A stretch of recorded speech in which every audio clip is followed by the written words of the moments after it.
Spurs are just fucking bottle jobs, bro. Yeah, fucking bottle jobs. They just disgust me, honestly. Yeah, because you see these guys. Yeah, I said it before in the preview.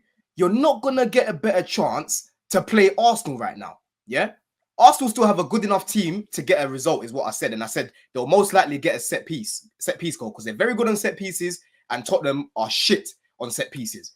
Vicario, right? Why does he make himself look like some salmon that's being put next to traffic, bruv, on the road, and there's cars running at him, driving at him even, yeah? Every single corner, the guy is always doing this animated thing. And I'm like, bro, just calm yourself down. Calm yourself down and show that you're in control of that situation. He can never do it, bro. He can never do it, yeah? Arsenal weren't great yesterday. Defensively, they were very good, you know? But for me, Spurs were getting themselves in good areas, but they just kept breaking down their attacks. They resorted to just whipping it in. Up against Goliaths, bro. Saliba's like 6'2". So Gabriel's 6'2". Timber was good as well defensively. Brennan Johnson fucking reeks. I was going back and forth with Patrick the other week. This guy's sending me stats like I haven't got eyes, bruv. Yeah? For Brennan Johnson. Yeah? I always tell people, bro, I use stats all the time, yeah? But they're secondary to my eye test. Brennan Johnson does not meet the eye test. So you can bring me all the stats that you want. I know what I'm watching when I see the guy, right? He's got no culture in how he plays, no flair, right? He's so predictable as well. It's very, very easy. Just byline and cut back. They know what's going to do. Yeah, you know what I mean? Yeah. When you look at wingers that are good, like for example, Sancho, we'll talk about Sancho later, but when he came on, you can see, you don't know what he's going to do next. He's very unpredictable. Brennan Johnson is bland. I watch him, he's bland, right? Bro. 50 million, like I tweeted, for that guy is a sackable offense, right? So for me, bro, like Tottenham, they were bypassing Arsenal's midfield, to be fair. But again, the likes of Madison weren't creating shit. But they didn't have a single clear. That was on the manager though. That for me, the Madison was played way more. Go, bro. Yeah. Just before you come in, yeah, bro. They didn't create fuck all, right? And for me, I thought they'll create some chances. To be fair, because the game before the Arsenal game, they were creating a lot of chances. Yes, Arsenal are good defensively, but I looked at that midfield as an area where they can definitely, you know, be a little bit more balanced and be a little bit more attacking in that area, right? But they just froze, bro. They bottled it basically, like Spurs always do. Arsenal didn't have to be at their best to beat them because Arsenal's attack was shit. Apart from Havertz, their attack was shit. Yeah, they scored a very good goal from a set piece, but overall they were there for the taking, bro. They were definitely there for the taking, and Spurs bottled it, man. This is where I'm going to credit Arteta because if anything, this is the biggest disrespect to Spurs. He basically said, "Your attack shit. Have the ball, and we'll just park the bus and defend all game." That's why it was a boring spectacle because Arteta knew. Let's just sit back. They don't have the quality to break us down. And we're just going to hit them on a counter attack. And you saw it a couple times. When Trossard played it into Martinelli, he should have squared it to Saka. Martinelli has a P roller into roller into Vicario. There was another counter attack Arsenal had, and they should have made more of it. But you could tell. For me, during the game, I was thinking, this is going to be a smash and grab for Arsenal because they don't have to play well. I think if Arsenal really wanted to get out of first gear, they could have, in my opinion. But Arteta thought, Atlanta away. See, I think this is how mad it is. Arteta had his eye already on Atlanta during the game. It's like, these are not good. We're giving them the ball, and then they're doing nothing. It's just foreplay. A lot of possession, but there's no real penetration to our back four. Saliba and Gabriel could have had a cigar in their mouth, honestly, with a deck chair. Listen, bro. People are going to go in on Solanke, right? In my opinion, he didn't have the service he needed. But even airily, why are you crossing balls into him when you know Saliba and Gabriel are just going to clean up? Exactly. It makes no sense. And I'm seeing some people. I'm seeing some people. Like big up Josh here, the Villa fan. He was like, I see people talking about Solanke over Watkins and that. I was like, bro, let's not be disingenuous. Let's be serious now, yeah? Solanke is not the type of striker where you're just whipping crosses. He's not Osimhen, right? You want to play passes to him on the floor. You want to link up with him, and you want to create some good chances where he's one-on-one with the goalkeeper, yeah? If you keep whipping it in, what's he supposed to do? What is he honestly supposed to do? Yeah, they don't play, especially against them two. And in another game, he might get away with it because the centre back aren't as good. But against us, you know what it is though. You know what it is though. With Tottenham, they had Harry Kane, bro.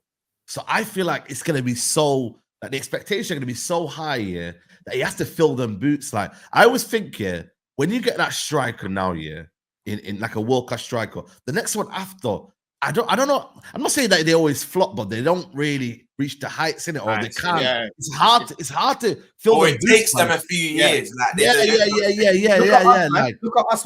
We're a perfect example. After Costa, we had Tammy turned up for a season. After that, we've had shambles up there. Facts. We've had shambles. Yeah, you know it's true, We've man. had shambles up there, bro. Yeah, it's true. It's only really, and that's why Man City brought in, Haaland. You know, the ones there. They brought in Haaland because they were like, "Yo, we can't take we don't want to take that risk." Who is this? Haaland's Who is this? This is that deal or no deal? I can't see it yet, bro. No. There it is. There he is. There he is. His internet's moving mad, man. He's gone again. I had a feeling. Just like BJ, he's gone again. Yo, before we come back, I just want to say I actually agree with Roms. I actually got to give mad respect to Arteta personally because I think I big win agree with Roms. I think he's seen the Leicester game where Spurs only scored 1 despite should have scored about 6. The Newcastle game the same, and I think he just said, let's just defend for 90 minutes. Yeah. Spurs are shit in front of goal. They won't punish us, and we'll get a chance at the other end. And if our attackers can take it or we can score off a set piece, we'll win the game. I think Arteta literally planned that exactly as the game turned out. And Spurs were absolutely diabolical. Shockingly bad. As soon as they get the ball to the penalty area, they all just turn to trash, mate. Every single one of them. The crossing, I don't know about you guys, I've never seen crossing so bad in my life as that game. Horrific near post every time. First man on the crosses. It was shocking, man. It was shocking. George will tell you though, that's been Brennan Johnson since he's arrived at Spurs. He gets to the byline, the cross is either under hit or over hit. The other side, I can't remember who was on your other side. Son was just cutting in and kind of not getting to anyone. But Brennan Johnson, I think he's a big problem. It got to a point, right? He was on his side, dribbling to the box. Yeah. And I think everyone, even Arsenal fans, when you get to the final third, as the opposition, you should be a bit like, oh, I think even everyone just relaxed. You saw Brennan Johnson on the ball, and I don't want to make him a scapegoat because the rest weren't as good, but he got on the ball. The reason why I'm going to call him out, though, is because I feel like he was somewhat Spurs' outlet. Like, I kept seeing the ball go to Brennan Johnson. He had a lot of space on his side, and it's like Arsenal players just thought, you know, yeah, but it's not even his fault because he's just not good enough for Spurs. Yeah, like, he's just not good enough. Like, you can cook him all you want, and we can do Odyssey every single week. The fact is, Brennan Johnson is not good enough for Spurs. No, it's not good enough. It's not good enough for anyone, any club. Not even for us with his level. LB, to sit there and say, shit, man. He's shit. Say LB that he's just not good enough for Spurs. He's not being scapegoat. He's shit. He's just straight up shit. He's not good enough for Premier League. That's what you just said. You're saying he's not good enough for Spurs, bro. No, but what you're saying is don't blame him. Like, don't get onto him. No, get onto the guy. We paid 50 million fucking pounds for him. He's the same price as Cole 50 million quid. That's your fault. No, it is his fault, man. Because I know on Forest. How's it his fault that you paid 50 mil? Go sign him. Clearly, George wants him to reject the move. Bro, what is this guy the saying? Team commanded for him. If he's that price, how is that Johnson's I don't fault, see bro? Nothing in my brain. How are you blaming Johnson for your club spending 50 million quid? Bro, the player is the price. The player is the price. He commands the fee of what the team pays. Clearly, so George, you wanted him to turn down the move. As a valuation. You wanted him to turn down the move then? That's what you're saying. Yes! Most definitely, you know why that's mad? Your manager liked him. George, you know why that's mad? Tottenham want me, European football, but nah, I'm just not going to go there. I'm not going to better my career. Of course he's going to go to Spurs. What do you mean? Like, if it's up to him. He's not better his career. He's put a bigger spotlight on himself for everyone to watch him and realize how rubbish he is. Brennan Johnson, like you quite rightly highlighted, was the main problem why all of our attacks broke down yesterday. I felt like we broke through Arsenal. Arsenal wasn't unpenetrable, like people say. You know, their back line isn't unbeatable. There was holes in that line. We found the holes. We just didn't have the players good enough to take advantage of it. The problem is that every time, like I said, we got to the final third, either Brennan Johnson or Son were turning back and passing it backwards, which is doing my nutting because I can't see how there's times we're doing a 4v3. We've got 3 of their players back. We're starting to run forward, and as soon as we get literally to that edge of their box, we pass it back to the right back, pass it back to a Dogi, recycle the ball. And like you quite highly highlighted, LB, it's just side-to-side football, man. Like, it's generally, there was no threat. No danger yesterday. I'm No not going to come danger. here giving excuses. I don't think there is any any excuse that we could give. The players simply weren't good enough. Our best players shied away from a big performance yet again. Some They ladders bottled it. were two of our worst players yesterday.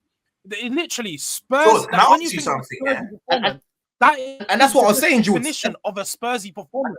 How can you play so good, dominate a team Yes. all around the pitch, and still lose, and still do nothing, and still not deserve to win? Because we didn't Dude, deserve to win. I'm not going to come and that's sit and my say we had point. any clear-cut opportunities because we had none.